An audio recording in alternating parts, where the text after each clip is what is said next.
Business as Unusual is a thought-provoking podcast that explores the innovative strategies, disruptive ideas, and unconventional practices driving successful leaders and companies in the ever-evolving world of modern business.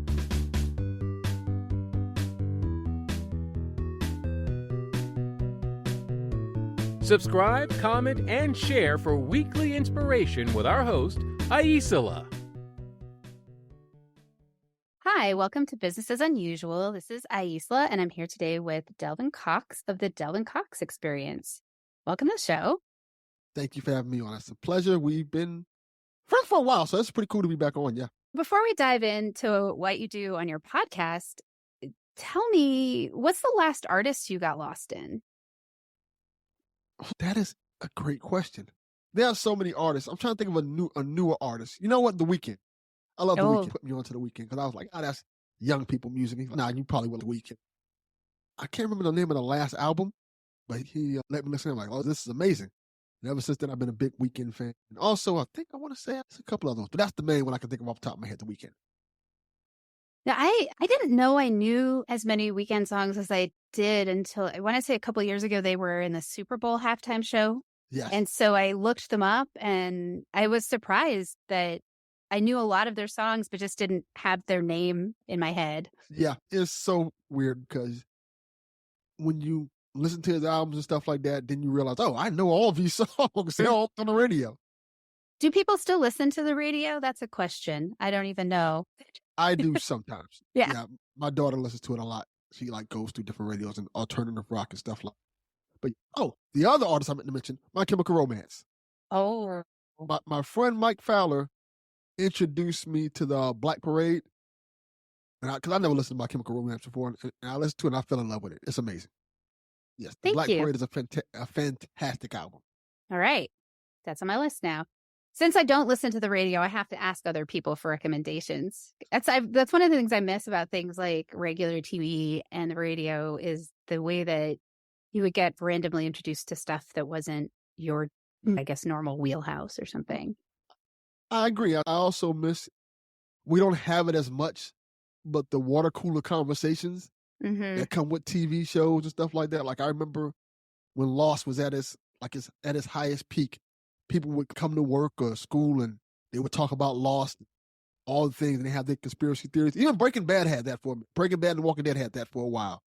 And now it's because everything is streaming. Yeah. You don't get that as much. You still get it sometimes, like you got a little bit of that with The Last of Us series. Get it with Game of Thrones, but that's pretty much it.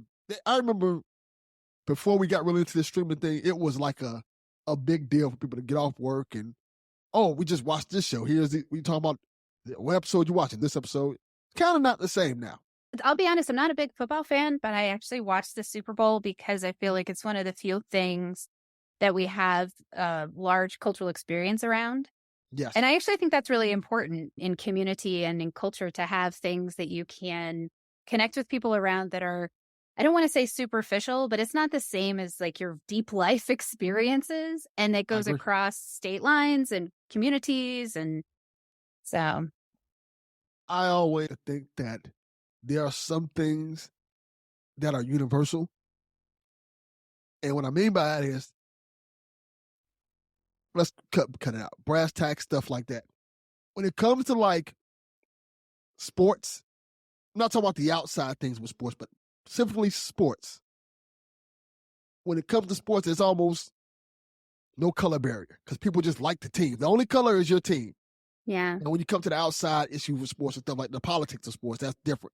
But when it comes to watching two teams play, you can, no matter what race, creed, or color you are, or sexuality, people can get in one room and talk and discuss and argue about the teams and become one. I think there are a few things in life that does that.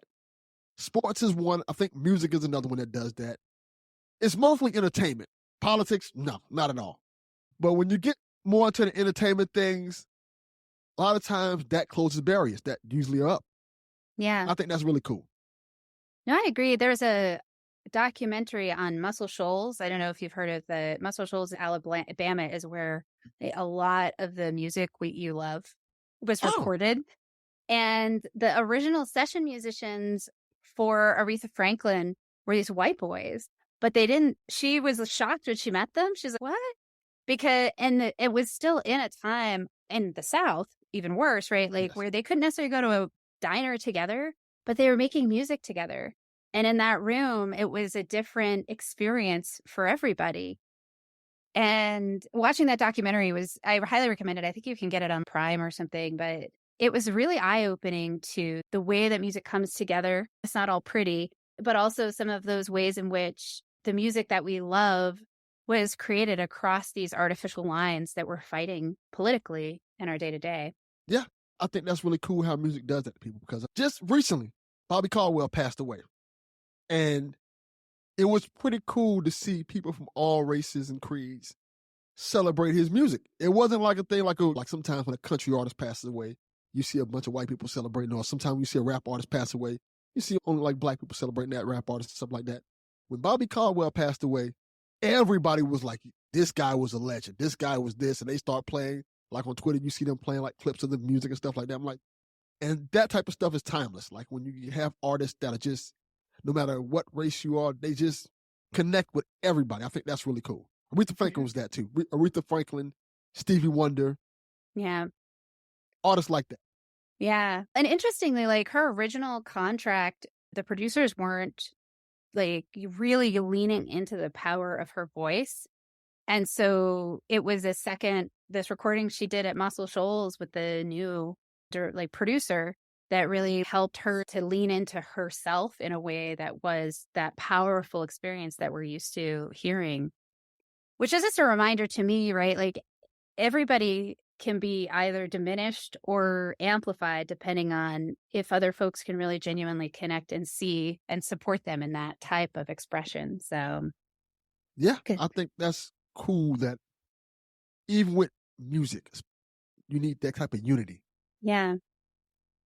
To uplift each other and bring each other together. I think that's dope that behind every group you kind of see a multifaceted of culture, religions, races, just working together for one goal. And it's, in terms of Aretha Franklin, is making great music.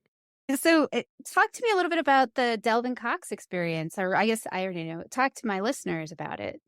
Okay. It is a podcast where the tagline is, I'm on a one-man mission to unite the culture through diversity. And it touched on what we talked about earlier. It's like a podcast where I interview different people from different backgrounds, races, religions, and creeds, to kind of get a better understanding of where they're coming from with situations. Like, I don't always interview people that I agree with.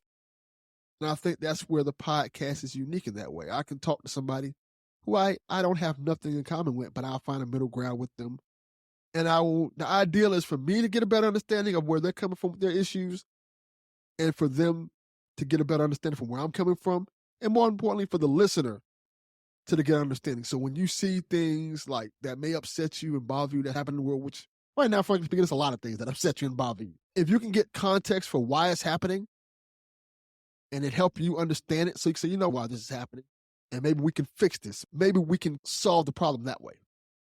Or it's just, or on the other side, on the lighter side of things, it's just cool to learn about people and things that you don't know anything about. I agree with that. Both parts, actually. I come from a very conservative family, and I don't have, interestingly, I have a lot of the same values, but I think I express them in a slightly different way. And learning how to talk to them and to ask for them to talk to me in a way that doesn't put me in a box. There was a period of time where they made a lot of assumptions, and I'm like, no, I actually really do still have a lot of the same values. I just also have expanded to be inclusive of some other things. Yes. But I respect them. And I think that I think that we've lost a little bit of that in the polarization conversations. Like, yeah, I think that's a fascinating thing that you say that, because I don't know if people realize this. A lot of Black culture has a lot of conservative values into it. mm-hmm. Going to church every Sunday is a normalized thing in Black culture. Religion is highly discussed in Black culture and things like that. I think the problem is that I don't want to give a specific time frame, but there has been a time in this history it has been shown like maybe we don't rock with Black culture like that on the conservative side. Instead of embracing Black culture and the things that they have in common, they pushed away from it. Whereas the other side has embraced it, but didn't embrace it. So you have this weird limbo. where you have liberals, conservatives, then you have black people. It's, why is it like that? And then that's why you have so many black conservatives and you have so many black liberals. And it's like, there's this divide. And I feel like that divide is getting a little bit worse. But the whole thing is really fascinating, honestly speaking. If you really look into black culture and the things that we hold of value, there's a lot of conservatism in it. The commitment to family and community and the values that come from that, I would say we often ascribe them to conservatives. I don't know where I fit, actually. I say progressive, but I have such a commitment to those things. And I feel like that gets read as a conservative thing, but I feel like it's a human thing. Like hopefully we would all be committed to community and family, because that's really ultimately where everything lives. I agree. I don't agree with any party. I am me. I'm not a party. I'm not a party person. Because honestly speaking, as you grow and learn as a person, you develop different habits and tastes, and you understand certain things are right and wrong. So me just picking one side, this is the side I'm on, doesn't really make sense for any human to do. You really should be looking at both sides, and, well, honestly speaking, we should really have more than two political parties, main political parties. But you really should be looking at all kind of sides of it and see what fits you and what kind of accommodates you, because there's some things on the conservative side I like and some things on the liberal side I like. I just think that now it's become a thing where these battle lines are just drawn in the middle. Like, you either have to be this or this. And I think most people just kind of sit in the middle. And you're forcing them to pick a side when they really don't want to pick a side. So either they just don't vote, right, or they pick a side that they don't really agree with, but they're like, I guess this is closest to what I am. Take the good and the bad with it. One of the things that I noticed, I get fundraising emails from everyone. And I recently was looking at them and realizing they're constantly about the party. We got to get those other people out of office. And I was just like, wouldn't it be so much more worthwhile if it was, we need to get together and fight this problem? Like, yes. we need to get enough people in Congress that think homelessness and poverty shouldn't be criminalized, so that we can make sure folks are taken care of.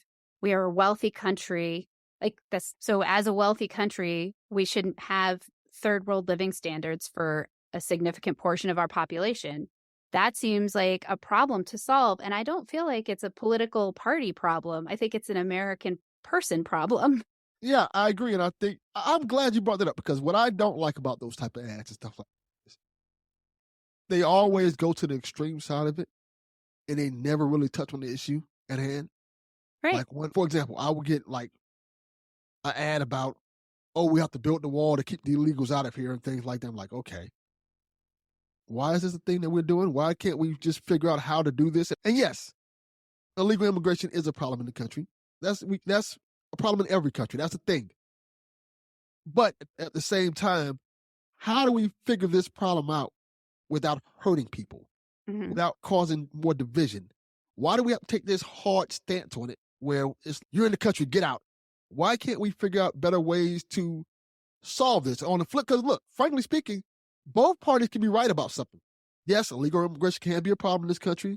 Crime can also be a problem in this country. Homelessness can also be a problem in this country. All these things can be correct.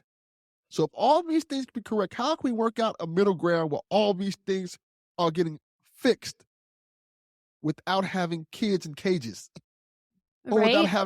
without having tons of homeless people on the streets with nowhere to go, or not taking their meds, and they're flipping out and having to be tased by police officers or beat to death. We can figure out these things. We are one of the most powerful countries in the world. So these are problems that we have every day, and we seem to overlook it. Instead of working together, we seem to just cause more problems or go to the extreme degree of solving the problem, which doesn't work either. And not looking at it fully, because when we talk about immigration issues, we always talk about our southern border. Yes. We don't talk about the northern border, and we don't talk about the ways in which the white supremacy and racism play into these decisions. Correct. And that's even been politicized, right? Like, people are like, I'm like, no, it's not politics. It's like gravity. It's a fact. It's happening. Yes. It's not like gravity in that it's alterable. Like, gravity is something that we can't fix it. We have to deal with it. White supremacy, racism, Those things could be deconstructed because they were artificially constructed. However, we have to name it and actually say, okay, first, it's not just the southern border, and we are treating those people like animals. That's not okay. We as a country should do better than that. That's all I'm saying. Let's be human. And we have to be honest with ourselves about things. Yep. Because frankly speaking, with us not being honest as a country with ourselves, that's what's causing a lot of the problems. We keep making it seem like we're brushing racism aside and sexism aside, and while secretly all these things are happening and they're growing bigger and bigger. When you see the rise in white supremacy, it's because every time somebody brings up white supremacy in this country, it gets just brushed to the side. Oh, that's not a thing that's happening. We've passed that. No, we haven't. No. We're still having the same problem. We are still having Black people get beat to death by cops. Minorities get beat to death by cops. And the thing I've always said about that is, we conservatives and liberals should be very careful about those types of situations. Because yes, today it's a Black person or minority being beaten and killed by cops. Eventually, and it has, it's going to be a white person. Mm-hmm. So we have to be aware of how much power we give people. And yes, police have a dangerous job, very dangerous job. My brother's a cop, so I'm fully aware of that. But we have checks and balances in place for a reason, to make sure things don't get out of hand. So when you see cops beating the crap out of people for selling Newports or something so benign like that, we as a country also look at it like, that shouldn't be happening. Mm-hmm. We should probably stop that. And I think the problem that's been happening with that is that people just go to the extreme, the two extremes of it. Like, we need to just arm cops more, or no, we need to get rid of cops. How about we try to just solve the problem? I like that. Let's solve the problem. And I have to say, I feel like the left is so genuinely bad at naming any of their initiatives, because defund the police is probably the stupidest branding I've ever heard. And what they really meant was fund social work, fund mental health care, fund actual support in schools for students. That's what they meant, was take the millions of dollars that we're spending on SWAT team equipment and turn it into preventative care and pathways to success. Like, I live in Denver, Colorado, and they have a homeless court. So if you've committed a crime, but you're homeless, you go through a different system that includes access to services, medication management, mental health support, subsidized housing options. So you're paying, but you're not paying Denver rates, which is good. But that, to me, smart. Fund that. You can call 911 here, and you can request mental health and ambulance, like a mediation team, instead of police. So if someone in your neighborhood is freaking out and it looks upsetting, you don't call the cops, but you do call 911. You say, we need a social worker. And they send out a social worker who's trained to deal in de-escalation. Once again, really great, but not funding SWAT team. And I'm like, defund the police, so dumb, but solve the problem. Yes, please.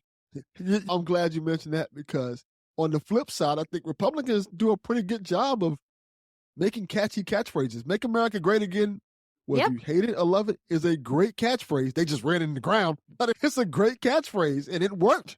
People like those buzzwords, and that one was one that that's probably the only thing he kind of had going for him at the time, but it worked with people. People saw that, oh, you know what? We want America to be great again. They didn't necessarily have to look into all his policies and things like that, but they just saw that tagline and said, you know what? We want that, and let's go for that. I think that happens with a lot of things. Like when you see your favorite cereal box, oh, more cinnamon, you're going to just go for it because that's what you want.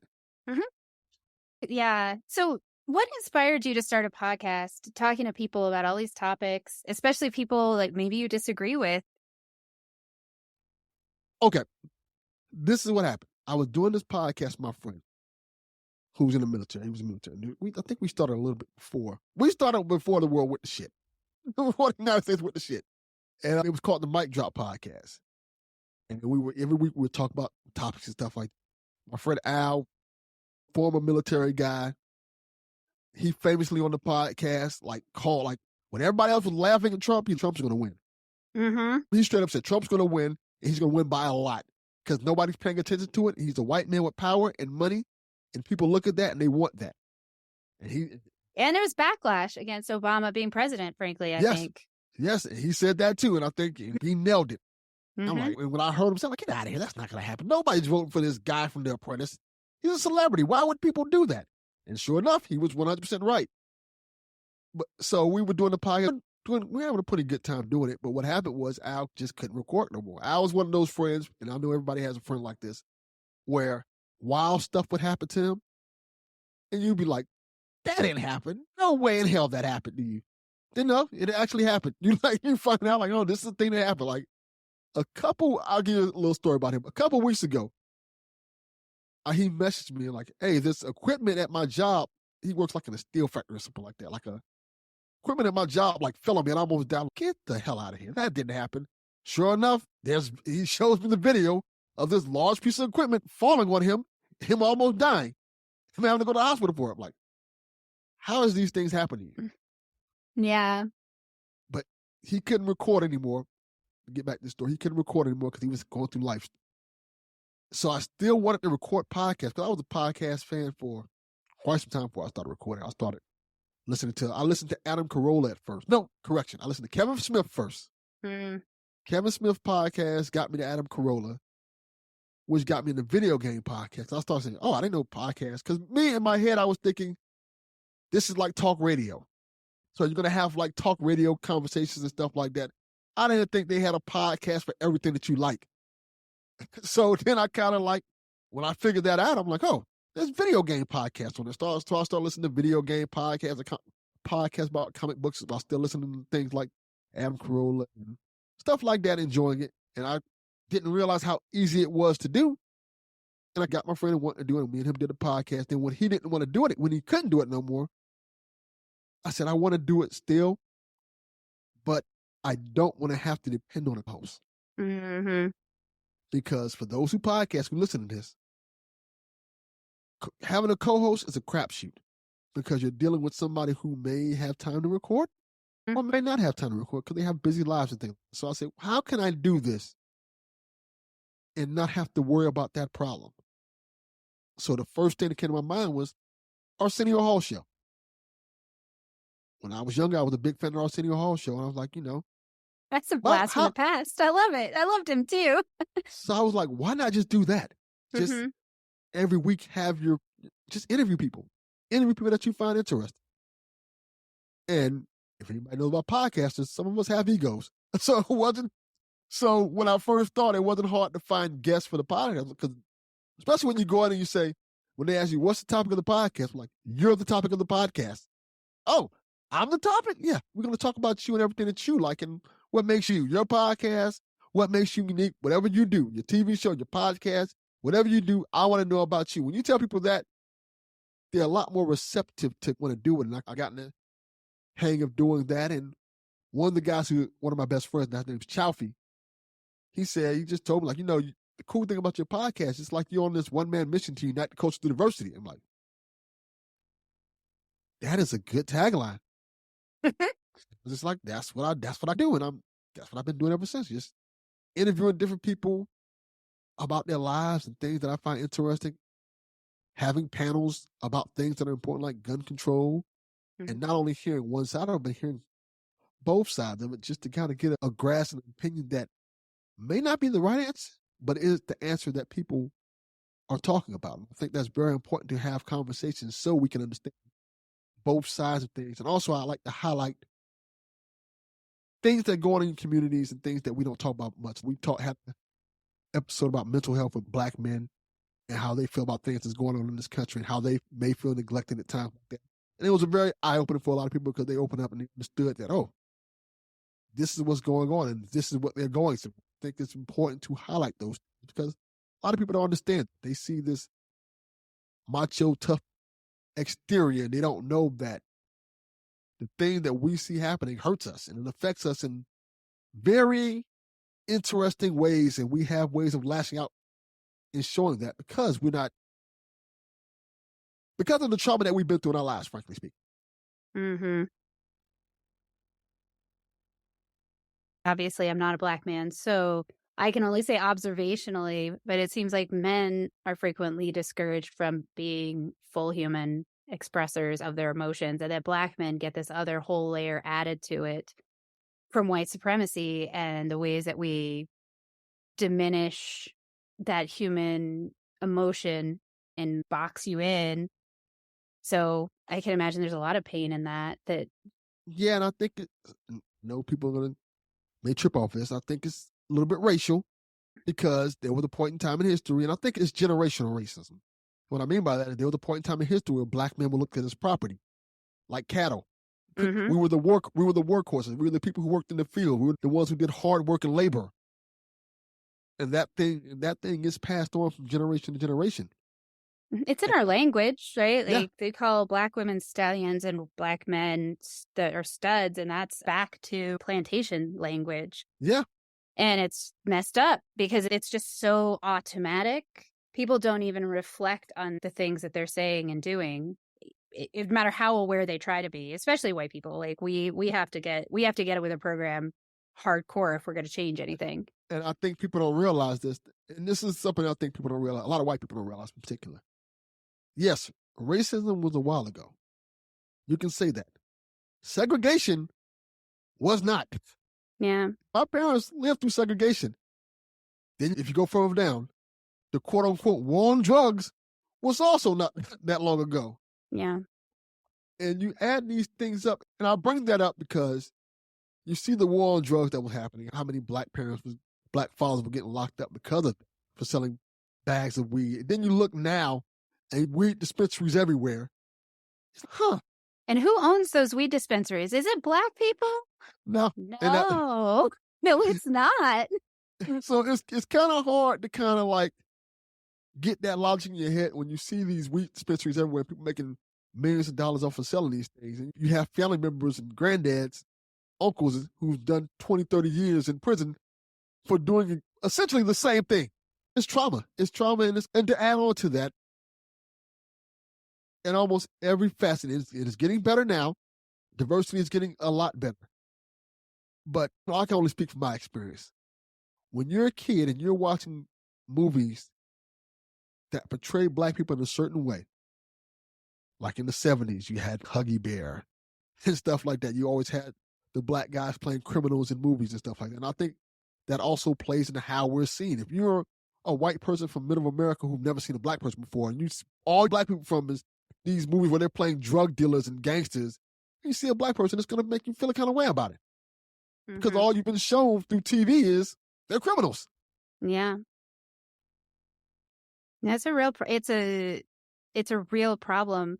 It's also anti-facts. There's a woman I follow she talks about parenting. She said that she saw a video on TikTok from a white woman with her white child. And she told her white child, if you ever get lost, find a Black man. Because most crimes against children are committed by white men, like 77%. So this is a white mom who's really aware. And I'm like, I'm glad you told your kid that. What are you doing to change that? If we as white people don't take that on, right? If we don't step into that work, then nothing's going to change. Yeah. Because if Black people could have changed the way racism affects them in this country, they would have done it by now. So if it was in their power, it would be over. So we need to take it up. And I would argue basically a school to prison pipeline, 100%, and the ways that we exploit prisoners and keep them in the system. There's a state on the East Coast that was talking about like letting prisoners give organs as a way to get out early. And I was like, no, what is happening in our country? Yeah. It's crazy the things that are happening in our country that no one talks about. And I think it's very important that we highlight these things and point these things out, because if we don't know what's going on, it kind of just slips under the rug and you're just like, oh, how did this happen? A good kind of point of that is looking at what happened with the abortion rights. Yep. I think a lot of people weren't paying attention and fell asleep at the wheel, and that's why what happened. Because everything was getting put in place slowly and surely, and we're watching one thing happen, paying attention to this, and then this, on the other side of things, you're losing rights. Yep. And I always feel like whether you agree with them or not, when you lose rights as an American citizen, it hurts. And I think everybody can agree with that, especially when it affects women. Because women have their own struggles that they've dealt with, often gets neglected. And at the same time, women are the backbone of this country. Women vote. Women are in the workforce. Women take care of the homes. Women do a lot for this country to help build this country, make it as great as it is. So I think that often gets overlooked. And I think it's important to look at the needs of all of us, not just men, women, children, and just put that things in perspective. And I feel like when we take our eyes off the prize and just let these things happen, these are the things that happen to us. And now we're in the situation that we're in now, where people are out there protesting every day and rights are being taken away. And it sucks. Oh, and you said something that earlier, that one of the things that I noticed is I try to watch media from a variety of sources. And it really struck me one day because I flipped from Fox to CNN. And on Fox, they were talking about the Second Amendment and the right to bear arms. And then on CNN, they were talking about abortion rights. And I was like, if you change the noun, the arguments that each side uses is very similar. Yes. I should have the right to make these life and death decisions that affect me, my property, and my body. And so it's just, so for me, it doesn't seem like we actually disagree on what the freedom is, right? What we disagree on is who deserves it. And if we don't agree Correct. that the people who don't look like us or who want different things, if we can't agree that they also deserve the same freedom, we're not talking about freedom. We're talking about entitlement. We're saying, Correct. I'm entitled to whatever I want. And if you don't want what I want, you shouldn't be entitled to do your thing. And that, to me, is counter to this whole idea of a democratic republic in which I may not like what you're up to, but that doesn't mean I can't support your right to have that. It's not like you're going to come in my living room and do it. Yeah. So why not let you have your thing over there? Like, it doesn't make any sense to me. Yeah, I agree. I think you should be, I always look at it like this. You should be able to do whatever you want as long as you're not hurting anybody. Now, once you start hurting people, then we have a problem. And I think the problem is when it comes to gun control is a lot of people are getting hurt. Yes. So we need to start reining this back in to make sure less people get hurt. And I think the problem with that is a lot of people don't want to rein it in because there's money to be made. The gun business is a very profitable business, and I get it. Billions of dollars. Not only that, I think gun culture and, frankly speaking, violence is a part of American culture. Yeah. It very much is, whether you want to admit to it or not. Like all of our media, the most popular things we watch usually has violence in it. It's not like we're watching romantic comedies.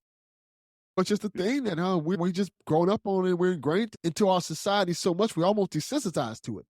It sucks to say that, but it really is. If you look at how many school shootings have happened in the past couple of years, you can't keep track of it. No. I saw a chart, but it showed like there was a gun ban that got overturned in like the 1980s. And it showed like the line of the gun ban being overturned for certain kinds of assault rifles. And the upswing in shootings is like Yes. within 6 years of that change. And I really do understand the argument that ultimately it is the people who do the shooting. However, it is harder if I break in some way and decide I want to commit violence and I don't have a gun. All I have is like a baseball bat. I can still do harm for sure. It is going to be mitigated. Yes, exactly. I'm not anti or pro gun. I'm anti slaughter. That's my stand. I would like us to Exactly. get to that conversation, please. Yes, and I think that's the conversation that needs to be had. I think people are ignoring that conversation, just be like, "Oh, we need to either get rid of all guns or get more guns." No, that's not how that works. That's not how it works in society. Why are we going to these extreme things? There's almost a middle ground to every major issue we have. We just don't want to touch that middle ground and go there. But if we started to go there more often, a lot of these problems would get solved. Even when it comes to the culture divide and when it comes to trans rights, black rights, there's middle grounds that we can go to. We're just not willing to because we go either too far to the right or too far to the left. Instead of saying, you know what, maybe these people have some validity to what their problems are. Let's see if we can figure this out the best way as possible. That's not a conversation that's had. It's always, oh, they're trying to take away my rights. Oh, they're doing too much. No.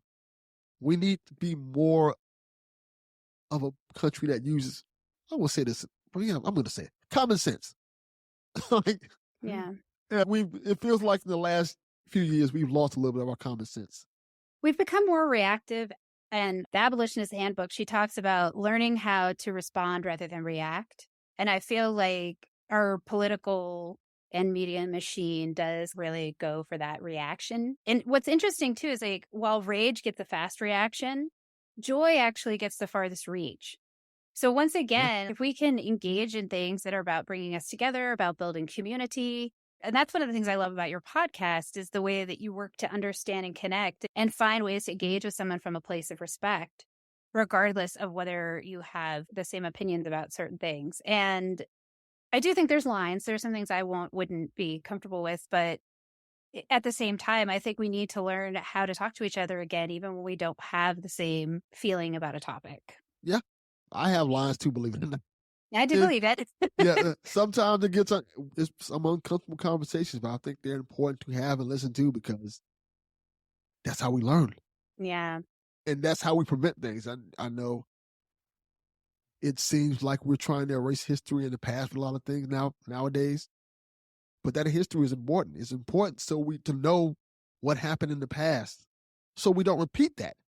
Mm-hmm. So we don't bring that back because the things that happened in the past, I know people keep saying this is the worst time in history. No, it's not. It's not. There was a time where Black people were property.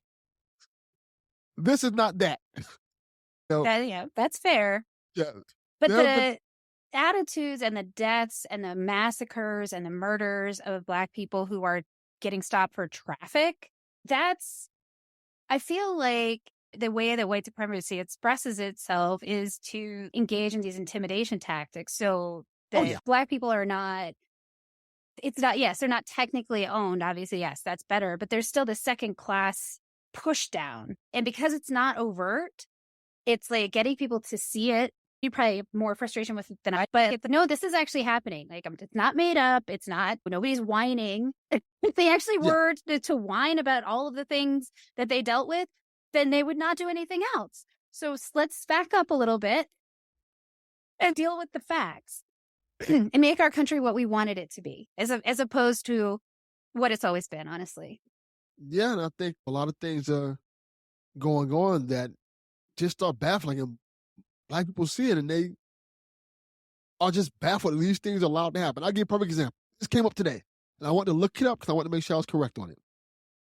Today it was announced that Governor Reeves declares Confederate Heritage Month for April, a 30-year-old Mississippi tradition. So Mississippi, they're going to have Confederate Heritage Month. So imagine all the Black people who live in Mississippi seeing that become a thing.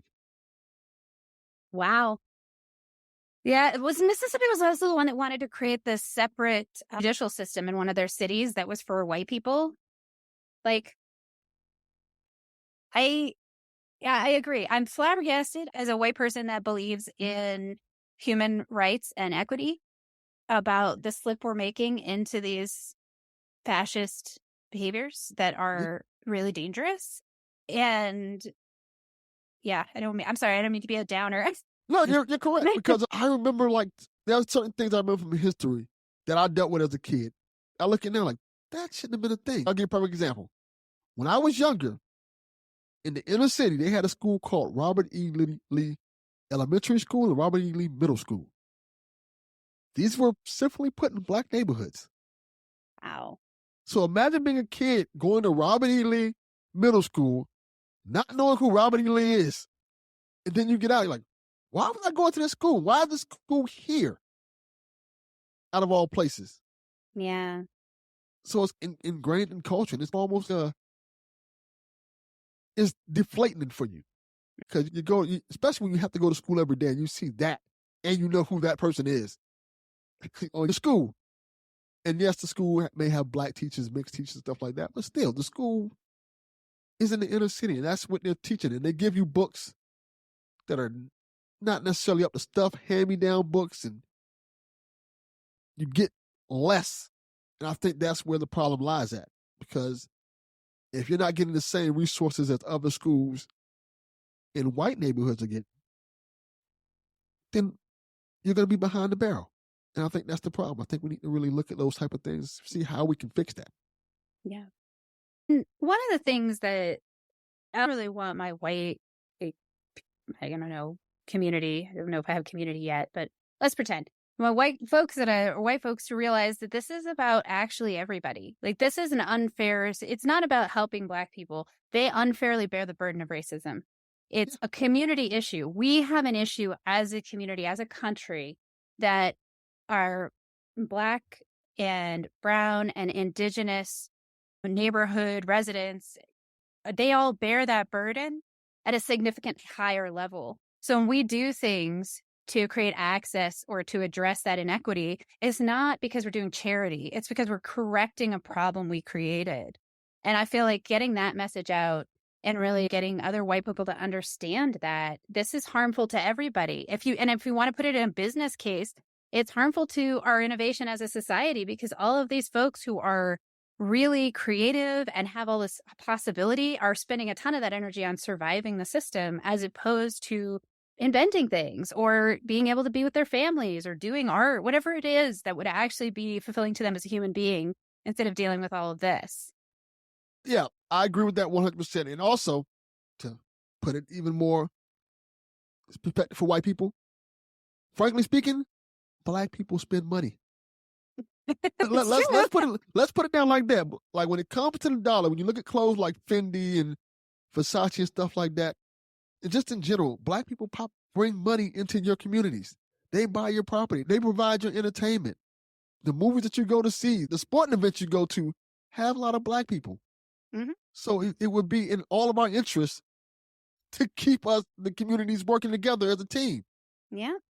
And I think, like I said, the Black dollar is a very powerful dollar, because like I said, a lot of the stuff that we buy, Versace, Fendi, Michael Kors, all of the big name values, is being bought by Black people. So essentially they're making you money. They're making you a lot of money. They're bringing money into your community. So it does a good interest of keeping that community in good shape, so they can keep spending money, so they can keep investing in you, and you keep investing in them. At the end of the day, we are one big community. The United States is one big community. We should be working together to make it better. So when you say things like, let's make America great again, it doesn't just only mean white people. It should mean everybody. Let's all of us work together as a family, because we're one big family, and make this country the best we can make it. So it doesn't matter what race, creed, or color you are from, or background you're from. As long as you're here, we can work together to make this a better place for everybody. I always look at it like this. When I was a kid and going to school and stuff like that, the United States was always looked at as like a beacon of hope for people.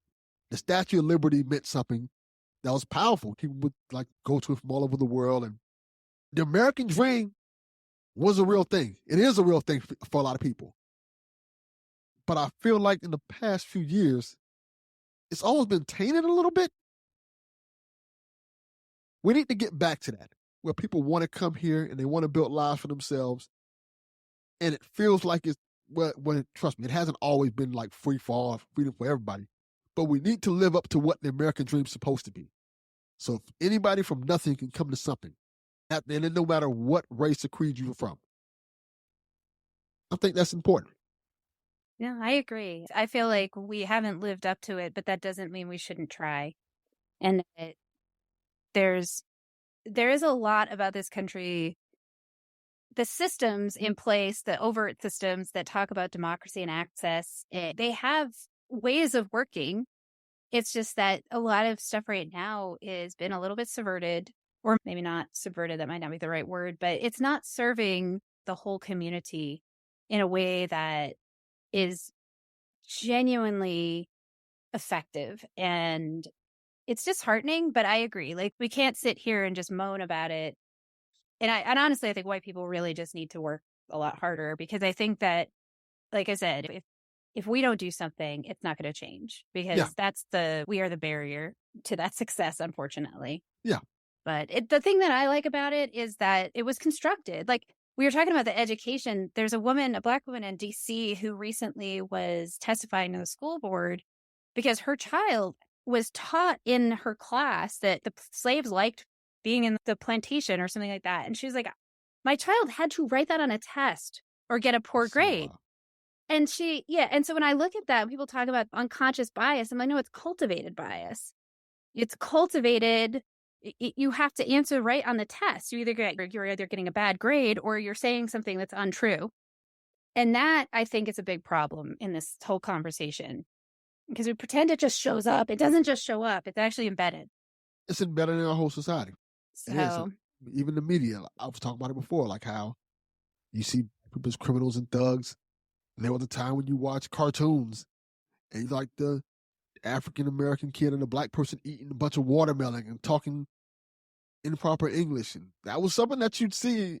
Like, I was a kid watching those things, like, this is weird. yeah. Why is this a thing? And that was culture, what they ingrained in our society at that time. I don't think people realize that the things you watch affect you. I've gone back and watched some things from my childhood and I'm like, oh, that's not okay. Yeah. But I have a condition called aphantasia. It means I'm mind blind. So I don't have any visual memory. Someone sent me a picture of my daughter and I didn't know it was her. Wow. And I know my daughter, right? But because it was out of context, I didn't know. What's interesting to me in that is that there's a lot of that coding that it's not available to me. And so I didn't really understand the ways that I'm just as racist as any white person in this country. But that particular avenue isn't available to me. Like, I can't have that idea about someone. I'm always just talking to the person I'm talking to because I have no visual impact from other stuff. But now that I understand what that is, they just learned about aphantasia a few years ago. And I started researching different things. And I was like, oh, for a lot of people, when they meet somebody that's outside of their context, they have all of those images telling them who that person is. That's just been embedded in their subconscious memory. And so I'm like, oh, that makes sense as to why those are things. I can't get it. Like, they're friends of mine. Now that I know, I'm like, oh, okay, I see what's happening there. But it doesn't affect me in the same way. That is really fascinating. It really is. It's an interesting experience of the world because I also worry about, I used to joke with my friends, oh, white people look alike, because they really do. I like shows that have diversity because then I can track who the characters are, because otherwise I have no idea who's on the screen. Like, it's that's an interesting way to look at things and see things. Yeah, it's definitely different. One of my best friends, when I first told her about it, we were in the kitchen and she went to open the fridge and this ketchup bottle fell and she went, and I grabbed the ketchup bottle as it was falling. And she's, I was imagining it hitting the ground. And I was like, I was watching it fall because it's all I can do. Wow. So at any rate, what you're talking about, I think that it's part of why I will often shut up in those kinds of conversations, because I'm aware that my experience of the world is just so different. It's not actually relevant to most people in terms of how they interpret information. I think it's very relevant because I think people don't get to hear that perspective on things. Well, one, I didn't know what that was. So that is a whole mind-blowing thing in itself. And then you're like, oh, okay, when you explain it like that, it's an interesting way to see things and have to deal with things on a day-to-day life. And it makes you wonder, has this been a thing that you've always had to deal with? Yeah, I've never had visual memory. I didn't know it existed. And actually in 2016, a British doctor, heart surgeon, did surgery on this guy. And the guy was afterwards, he was like, I lost my ability to visualize. So this doctor put a paper out about it. And a bunch of people like me saw the paper and wrote him and said, what is this visualizing thing? So he started studying it. I learned in 2017, so 6 years ago, that it existed and realized, oh, that's me. I don't have that. I don't have anything. I can't hear music in my head. I'm like in the far end of aphantasia, mind blindness. So I've got nothing in there. Like, people meditate for years to get to this empty brain that I have. See, that's so wild, because I guess you wouldn't miss it if you never knew it existed. But I cannot fathom my head not having that visual memory. Well, and I will tell you, knowing that other people have visual memories and that like 98% of the world functions with that as a tool in their toolbox. People who studied memory, neurologists, used to believe that visualization was essential to being able to remember things. So even people who studied it didn't get the diversity of it.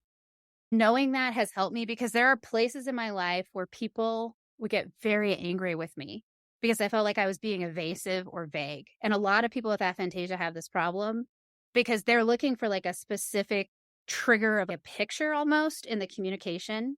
And it just doesn't occur. I didn't know. So now when I'm in a certain type of conversation and the person starts to get agitated, I'm like, wait a minute, you want this from me and I'm never going to provide it. So Yeah. they really felt like I was being dodgy because I had no idea. They're like, what do you want to do? I'm like, eat lunch. Where do you want to go? Someplace that has food. I just didn't have a lot of that going you couldn't on. visualize the place that you want to go to. That is fascinating. I'm never disappointed in that way. I don't get there and think, oh man, I wish it looked like something else. Wow. So I'm going to have you on my podcast to talk about this. Yeah, I'm happy to. So does reading do that for you? Is this like a thing where since you don't have that, reading things kind of gives you a little bit of that? I don't get any visuals when I read, right? If I read a book and watch a movie, if I go to the movie, I'm like, oh, that's what that's supposed to look like. I'm always interested. I'll skip a lot of the description stuff because it doesn't make any sense to me. Basically, if you have to use an image to do something, it's probably very hard for me. My personal hell is when my clients will call me and I'm not home and they'll ask me to help them figure out how to do something in Microsoft Word. Oh. Because I'm like, I can't. I'll be like, I need to get to my computer because I know I could open this up and I could tell you how to do it in 5 seconds. But remembering how to do it when it's not there it literally is a personal hell because I want to help them and I can't do anything other than tell them I cheer you physically on. Can't see it in your head. Wow. Yeah. But they've done studies like folks like you who can visualize. If they tell you to imagine a beach, your visual cortex will light up. Like it's the same as looking at it for people that have that all together. Yes. But for me, that apparently I've not gone into an MRI, but yeah, it doesn't light up. But it does help with some of this stuff too. Like I feel like in my life, I've been able to see what's in front of me in a way that is unique. Like you were saying, like that part of that perspective is a really different. I can be deceived just like anybody else, but the tactics that are typically used to manipulate us are visual. And they don't work as well on me just because my brain doesn't work that way. It is funny to mention. You know what it reminds me of? Daredevil. Uh-huh.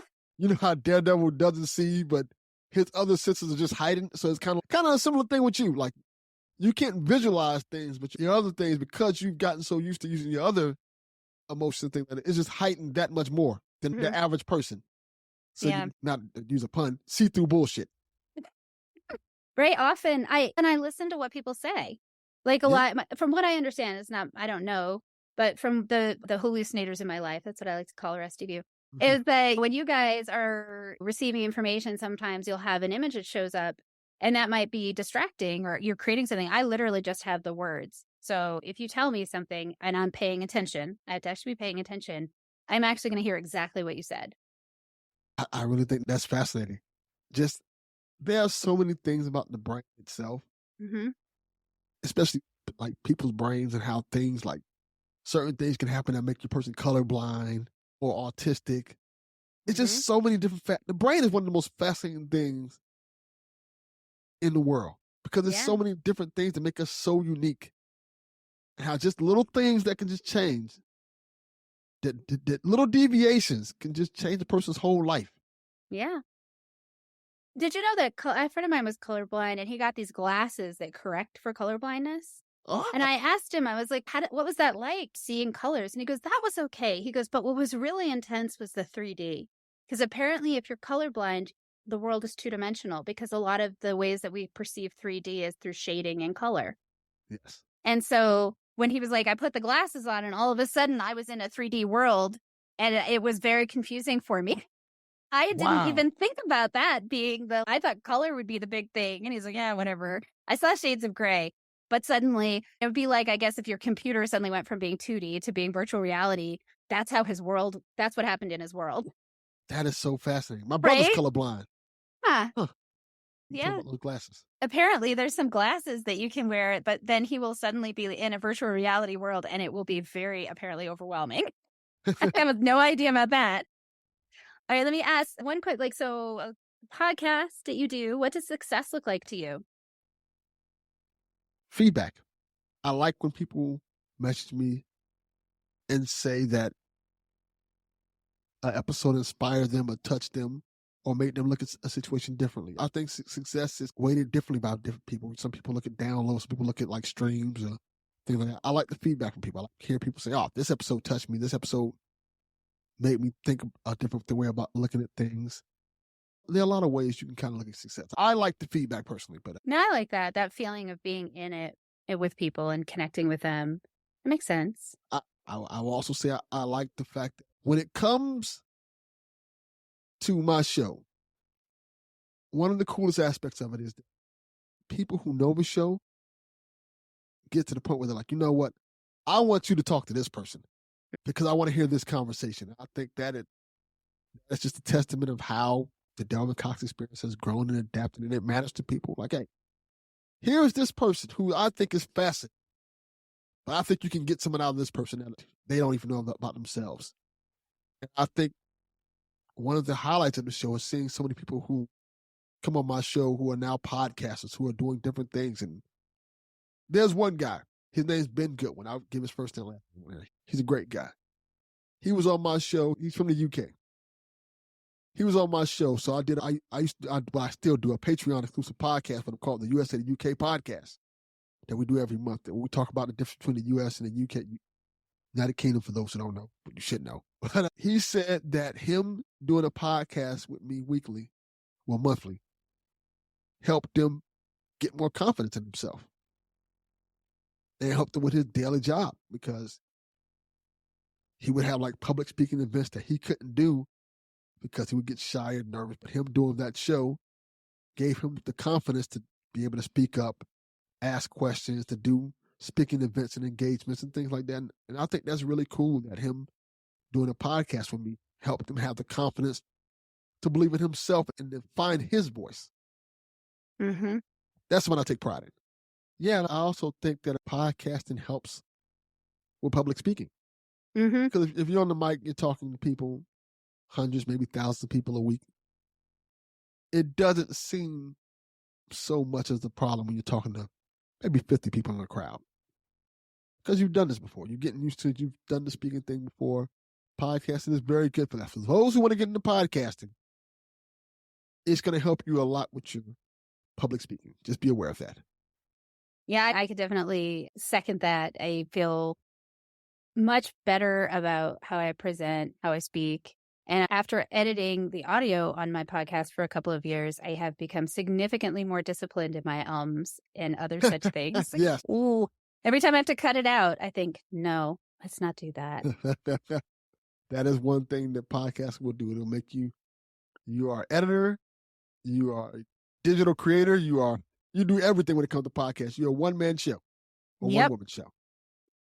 For folks that are listening, obviously the Delvin Cox Experience is on Apple Podcasts and you're on Twitter. What if someone's, man, I know a great person for Delvin's show. How do they get a hold of you?